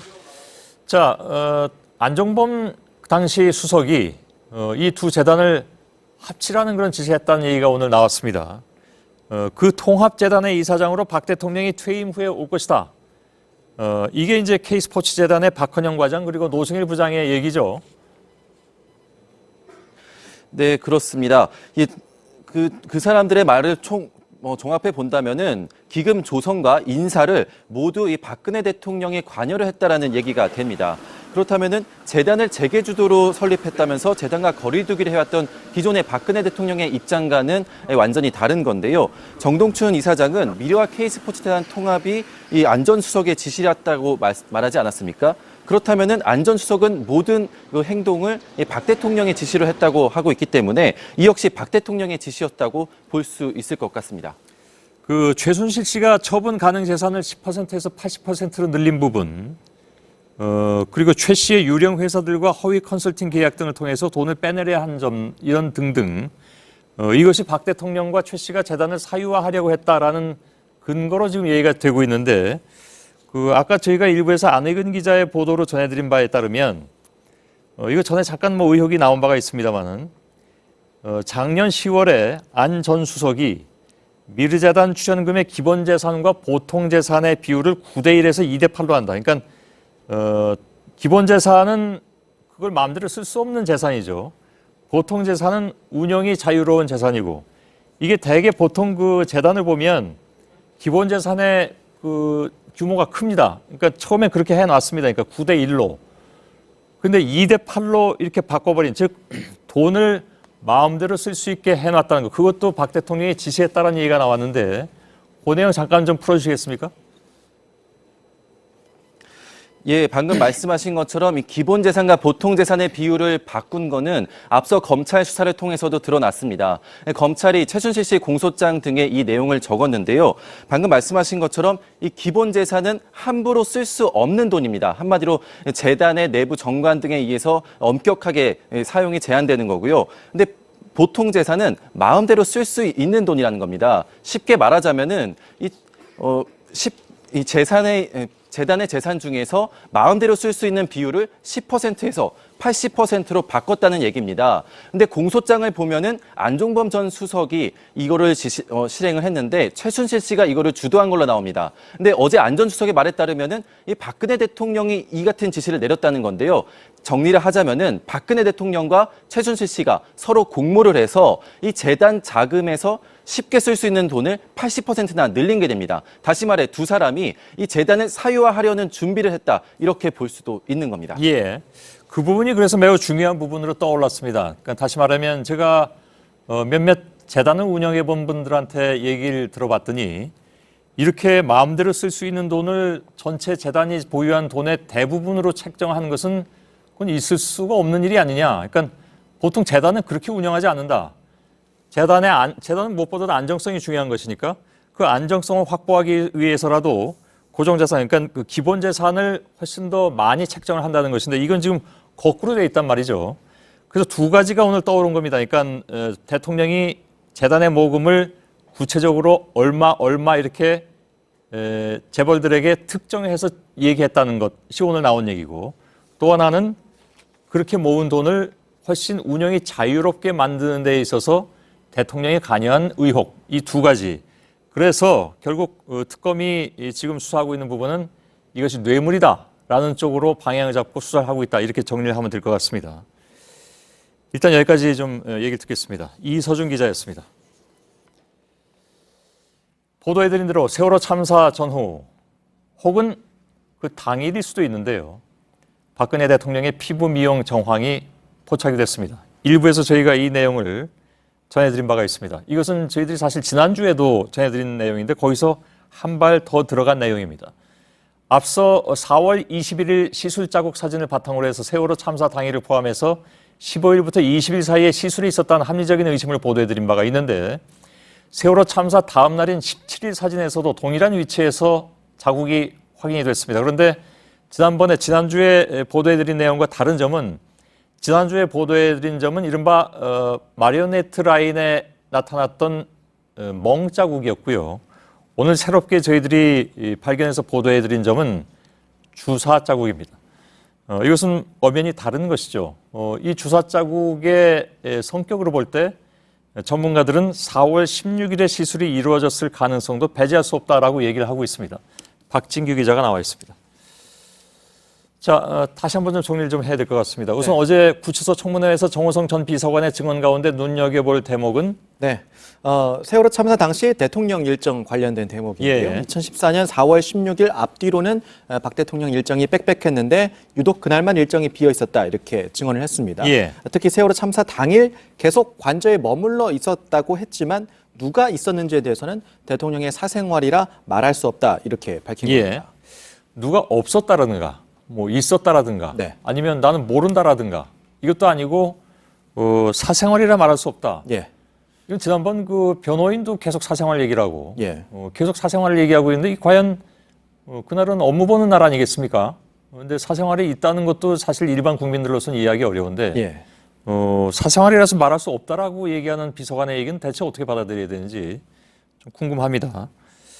여러 가지 가능성 중에 하나인 미용시술 의혹으로도 연결이 될 수 있다라는 얘기가 될 수밖에 없는 거잖아요. 네, 그렇습니다. 정 전 비서관은 또 다른 얘기를 했는데요. 대통령의 멍 자국 존재와 미용시술 등과 관련해서 알고 있었는지 여부에 대해서 단순하게 대답할 수 없다. 이런 취지의 말을 했습니다. 이것도 애매모호하고요. 그렇습니다. 그렇기 때문에 계속 의혹을 제기할 수밖에 없는 대목인데요. 저희는 세월호 참사 당시 촬영된 대통령 사진들을 성형외과 전문의들과 함께 계속 분석을 해봤습니다. 그 결과 세월호 참사 당일인 16일이나 15일에 대통령이 피부 시술을 받았을 가능성이 제기가 되는 겁니다. 성형 전문의들이 참여했죠, 이 분석에는? 네, 같이 했습니다. 먼저 세월호 참사 전 마지막 공식 일정이 전날인 15일 오전에 열렸던 국무회의 사진입니다. 보는 것처럼 아무 흔적이 없었는데 21일에 열렸던 수석 비서관 회의에서 대통령 사진을 보면 자국이 뚜렷하게 보입니다. 그리고 오늘 이제 추가로 보도를 한 게 확인해서 보도해 드린 게 참사 다음 날인 17일 진도체육관을 찾았을 때 당시 사진인데요. 15일, 17일, 21일 비교를 해 보면 15일에 없던 자국이 17일과 21일에는 동일한 부위에서 보이는 걸 확인을 했습니다. 정면에서 촬영된 사진도 마찬가지인데요. 이 사진을 분석한 성형외과 전문의들도 동일한 위치로 보인다 이렇게 분석을 했고 때문에 15일과 17일 사이에 대통령의 피부 미용 시술이 있었을 거다 이런 분석을 내놓기도 했습니다. 물론 뭐 실물을 보고 판단하는 게 아니기 때문에 물론 그 전제는 해야 되겠죠. 그렇습니다. 뭐 필러 시술이다, 실리프팅 등이다 뭐 이렇게 얘기들이 나왔는데 우선 그 성형 전문의들은 뭐라고 얘기를 하고 있습니까? 일단 입가에 생겼던 멍, 마리오네트 라인이라고 불리는데 이제 필러 시술일 가능성이 있다 이렇게 제기를 했고, 그다음에 지금 21일 사진 그리고 17일 사진에서 보여드리는 부분, 이런 주사 바늘 자국은 실리프팅일 가능성이 있다 이렇게도 많이 분석을 했습니다. 특히 실리프팅과 같은 피부 시술은 그 직후보다 나중에 흔적이 더 저런 식으로 크게 보일 수 있다. 이런 분석도 제기했습니다. 이 부분은 그리고 지난번에도 한번 다뤘었는데 오늘 다시 또 제기된 것이 4월 21일 이후에도 피부 시설이 계속 있었다라는 내용이죠. 네, 이 사진을 보면 또 2014년 5월 13일 국무회의에서 촬영된 사진입니다. 한 달 뒤입니다, 대략. 네, 그렇습니다. 이게 5월 9일의 공식 일정 이후에 나흘 만에 첫 일정이었기 때문에요. 이 사이에 또 시술이 이루어지지 않았나 이런 또 의심이 가능한 부분이고요. 마리오네트 라인으로 불리는 곳에 멍 자국이 있고 턱 주변에도 추가 시술 흔적이 보이는 자국들도 있고요. 다음 날인 14일 사진에서도 저희가 새롭게 봤는데 오른쪽 턱 부분에 주사 바늘로 보이는 자국도 나타나는 걸로 볼 수가 있었습니다. 뭐 아까도 말씀드렸지만 4월은 뭐 더 말할 나위도 없고 5월 초 중순까지만 해도 온 국민들이 사실 비탄에 잠겨 있었던 그런 상황이기 때문에 시신 수습은 계속 좀 늦춰지고 있는 그런 상황이었고, 그래서 이때 이런 그 시술이 실제로 이루어졌다면 이건 도대체 어떻게 해석을 해야 되는가 하는 의견들이 많이 나왔습니다. 도덕적인 비난을 피하기가 어려워 보인다 이런 지적들이 나오고 있습니다. 청와대 입장은 이건 다 다시 또 부정하고 있는 거죠? 네. 청와대에서는 정영국 대변인이 답변을 했는데요. 세월호 당일 어떤 시술을 받았다는 건 있을 수 없는 일이다. 그럴 시간이 어디 있겠냐 이렇게 말을 했습니다. 물론 저희들도 그러길 바랍니다. 박진규 기자였습니다.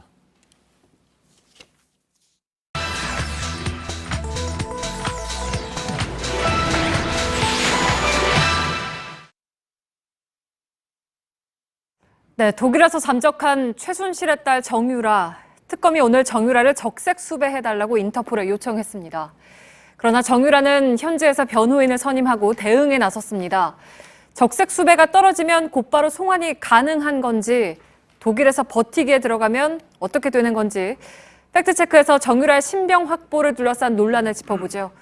오대영 기자, 우선 정유라 변호인이 적색수배 대상이 아니다라고 지금 주장을 하고 있죠. 네, 그 변호인의 주장은 틀렸습니다. 네. 적색수배 절차를 제가 보여드리면 그 네. 이유가 나옵니다. 오늘 특검에서 요청을 했죠. 이어서 우리의 경찰청이 검토를 한 뒤에 인터폴에 최종 의뢰를 합니다. 경찰청은 국제공조수사 매뉴얼에 따라서 의뢰를 할지 말지를 결정을 하는데 인터폴 규정에 따라서 우리가 만든 우리의 기준입니다. 네. 이 기준 한번 보시죠. 첫 번째, 살인, 강도, 강간 등 강력범죄입니다. 두 번째, 폭력 조직의 중간 보스 이상. 세 번째, 50억 원 이상의 경제범죄. 이런 범죄에 대해서 적색수배를 내릴 수 있다. 이렇게 되어 있습니다. 네, 정유라는 1번, 2번은 해당이 안 되는 것 같고 3번도 아직 명확하지 않은 거 아닙니까? 여기에요. 네. 요건이 하나 더 있습니다. 네. 4번 보여주시죠. 수사기관에 요청한 중요 사범. 특검은 정유라를 중요한 수사 대상으로 판단했습니다. 따라서 경찰은 정유라의 적색수배를 인터폴에 의뢰하는 건 문제가 일단은 없어 보입니다. 그러니까 우리나라 한국 내에서는 이런 절차가 가능은 하지만 인터폴에서 또 적색수배 대상으로 결정을 하느냐 이건 또 다른 문제 아니겠습니까? 그렇죠. 경찰청은 우리 기준인데요. 네. 인터폴 기준은 어떤가? 저기는 1982년도에 만들어진 또 기준이 있습니다. 네. 지금도 쓰이고 있습니다.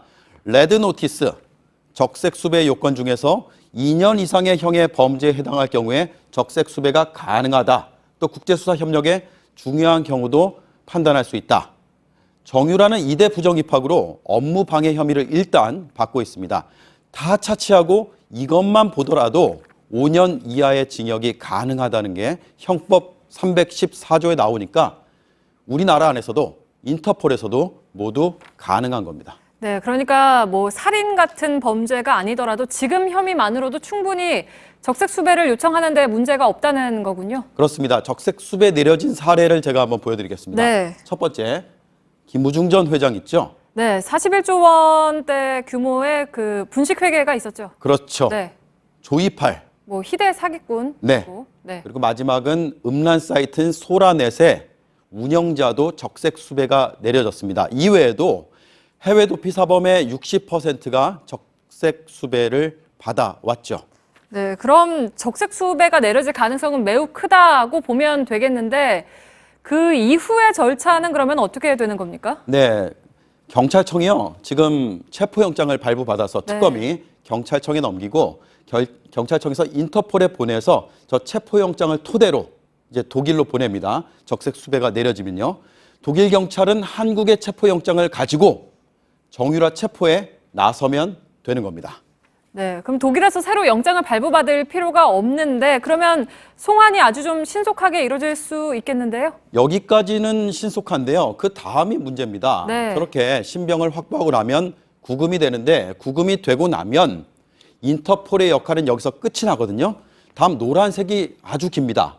양국의 법무부와 외교부가 관여하는 범죄인 인도 절차입니다. 그런데 네.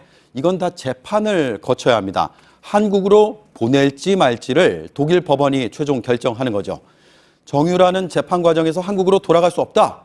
이렇게 계속 주장을 할 수도 있는 겁니다. 네, 잠시 그 오대영 기자 목소리가 네, 대체 얼마나 열심히 준비를 한 겁니까? 네. 네. 고맙습니다. 그러면 이게 지금 사실 좀 낯설지가 않은 게 사실 세월호 참사 때 유병헌 씨 딸 유섬나 씨도 이 방식을 썼고 지금 실제로 아직도 송환되지 않았잖아요. 유섬나는 지금 3년 가까이 국내에 안 들어오고 그렇죠. 있습니다. 네. 1심 거쳤고요. 2심 거쳤고 3심까지 해서 다 패소했습니다. 그런데 지금 인권재판소에 또 제소를 해서 버티고 있습니다.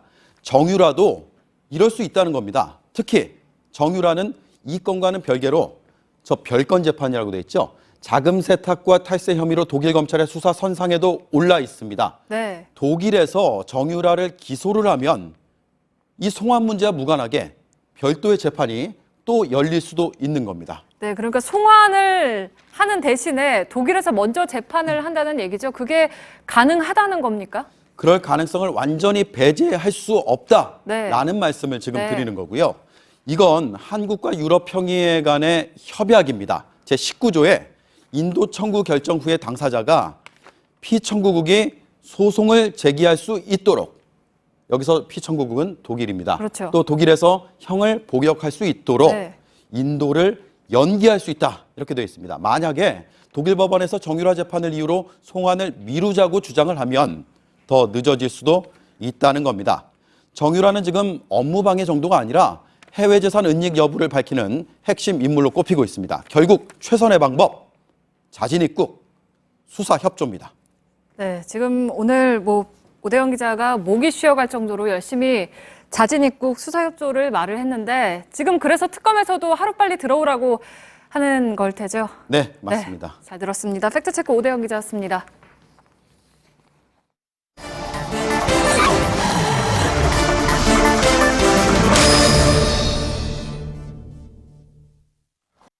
비하인드 뉴스 시작하겠습니다. 이성대 기자가 나와 있습니다. 뭡니까 첫 키워드는? 네, 첫 번째 키워드인데요. 면접관 유승민, 오늘 출범한 개혁보수신당의 유승민 의원이 국민의당 안철수 전 대표와는 함께할 수 있지만 박지원 원내대표만은 절대 같이 할 수 없다라고 말을 해서 논란이 일고 있습니다. 예. 그 국민의당에서 굉장히 일단 의문의 일패 이렇게 된 것 같습니다. 막 출범한 신당이 제3당인 국민의당하고 연대를 시사하긴 한 건데 그건 다만 사람을 나눠서 안 전 대표는 오케이, 박지원 원내대표는 노 이렇게 된 거네요. 쉽게 보면 그런 건데요. 안 전 대표는 안보관이 비슷하지만 박지원 원내대표는 아니라는 이유입니다. 예. 네, 이렇게 밝혔습니다. 유승민 의원이. 자, 박지원 대표 나도 개인적으로 참 좋아하지만 남북관계나 사드 문제 같은 건 동의할 수 없기 때문에 애초부터 연대할 생각이 없었다라고 밝혔습니다. 자, 그런데 지난 13일이었습니다. 안철수 전 대표가 유 의원이 새누리당 탈당하면 연대를 해볼 수 있다 이런 가능성을 내비친 적이 있는데 어떻게 보면 이에 대한 응답의 성격으로 볼 수 있는 측면도 있는데 예. 하지만 유 의원이 대선을 앞두고 제3지대 주도권을 잡기 위해서 미리 분리대응 전략을 쓴 게 아니냐는 분석도 나옵니다. 예. 의도한 건지 모르겠습니다만 아무튼 좀 다목적인 것 같습니다. 두 사람이 좀 미묘해질 것 같은데요. 안 전 대표와 박 원내대표가. 괜히 가만히 앉아있다 좀 약간 미묘한 관계가 될 상황이 돼 있는데 예. 그러다 보니까 당사자인 박지원 원내대표, 안철수 전 대표의 대북관 유 의원보다 자신과 훨씬 더 가깝다라고 맞대응을 했습니다. 자, 국민의당 차원에서도 강도 높게 비판을 했는데요. 이렇게 얘기했습니다. 누구는 되고 누구는 안 되냐고 얘기하는 유 의원이 면접관인 줄 착각하는 모양이다. 안철수, 박지원 두 사람을 갈라치는 저런 부적절한 행동 지극히 오만방자하다라고 비판을 했습니다. 예. 알겠습니다. 다음 키워드는요? 두 번째 키워드입니다. 또 여성 대통령. 어제였죠. 구치소 청문회에서 정호성 전 비서관이 세월호 당일 오후 2시 대통령과 대면 보고를 했다고 밝혔다가 그 이후에 다시 이렇게 대답을 바꿨는데요. 자, 다시 생각하니까 대통령이 여성분이고 상황이 어떤지 몰라서 인터폰 보고를 했을 수 있다. 저렇게 말을 바꿨습니다. 예. 자, 당일 대면 보고 여부를 놓고 기억이 변하는 것도 문제지만 자, 여성이라서 어쩔지 몰라서 인터폰을 보고 말을 했다는 이 말의 인식에 깔려있는 어떤 문제도 있다는 지적이 나오고 있습니다. 국가 중대 재난 상황인데 대통령의 참모가 대통령이란 데 방점을 찍지 않고 여성이란 데 방점을 찍었다. 이걸 인정한 셈이 됐는데 유독 그 청와대 인사들은 대통령을 이렇게 여성으로 분리시키는 주장이 꽤 많았었죠, 지금까지도. 그렇습니다. 주로 그런 주장들이 청와대 주변에서 나오고 있는데요. 대표적인 그 유형아 변호사였죠. 자, 대통령이기 전에 여성으로서의 사생활이 있다는 표현을 만들어낸 적이 있습니다. 예. 또 김기춘 전 실장도 여성 대통령이라서 시술 여부 같은 저런 논란에 대해서 물어볼 수 없었다라고 발언을 했다가 국정조사 나와가지고 결국 사과까지 했습니다. 예. 자, 결국 대통령으로서 해야 할 일을 과연 제대로 했느냐가 문제의 본질인데 이걸 희석시키기 위해서 여성 프레임을 이용하고 있는 게 아니냐는 비판 받고 있습니다. 예. 여성 대통령이 나왔다고 해서 민주주의가 진일보했다는 얘기까지도 나왔었잖아요. 그렇습니다. 특히 그 당시 여당에서는. 예. 근데 오히려 이렇게 나간다는 것이 과연 도움이 되는 것인가 하는 생각을 안 할 수가 없고. 다음 키워드는요? 자, 마지막 키워드인데요. 셀프 수상. 대종상 얘기가 아니고 자, 오늘 보수신당의 이은재 의원이 지난주 올해의 우수의원상을 받았는데 자신이 행사 주관으로 이름을 올려서 뒷말이 낳고 있습니다. 예. 의원실 측에선 논란이니까 시상식을 국회에서 하다 보면 국회의원 장소 예약을 의원실에서만 할 수 있는데 주최 측에서 부탁을 해가지고 어쩔 수 없이 해줬다고 해명을 했습니다. 예, 상 받을 만한 활동을 했으면 뭐 당연히 그건 축하해 줄 일인데 뭐 굳이 어떻게 보면 좀 논란을 자초한 그런 셈이 됐습니다. 그렇습니다. 참고로 정치권에서는 이 셀프 때문에 비판받는 경우가 종종 있는데요. 예. 지난해 8월이었습니다.